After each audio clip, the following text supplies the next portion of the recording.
लोकसभा निवडणूक 2024 जाहीर होताच नाशिकमधील उमेदवार यांनी आपले उमेदवार अर्ज दाखल केले असून प्रचार प्रसारास सुरुवात झाली आहे। 1008 स्वामी शांतिगिरीजी मनोहरगिरीजी महाराज यांनी स्वबळावर लढण्याचे जाहीर केले।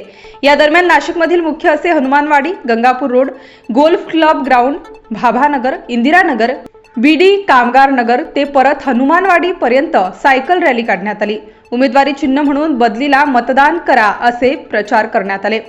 व्यसनमुक्त समाज व विकासाचा संकल्प हाती घेऊन ही सायकल रॅली काढण्यात आली। शांतिगिरी बाबा जैसा हो, खासदार कैसा हो, शांतिगिरी बाबा जैसा हो, बाबाजी बाबाजी।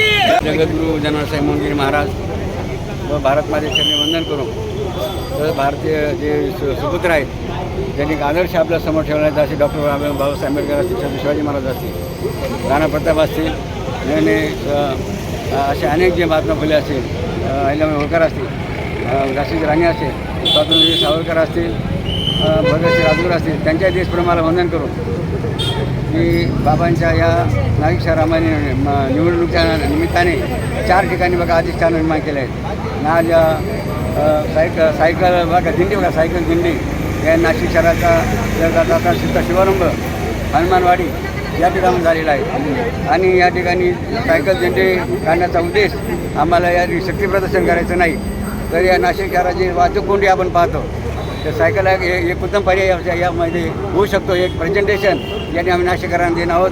हेच आमच्या या पाठीमागे ही सायकल दिंडी काढण्याचा उद्देश आहे। जय बाबाजी, जय भारत। स्टार न्यूज साठी रोहित गायकवाड, नाशिक।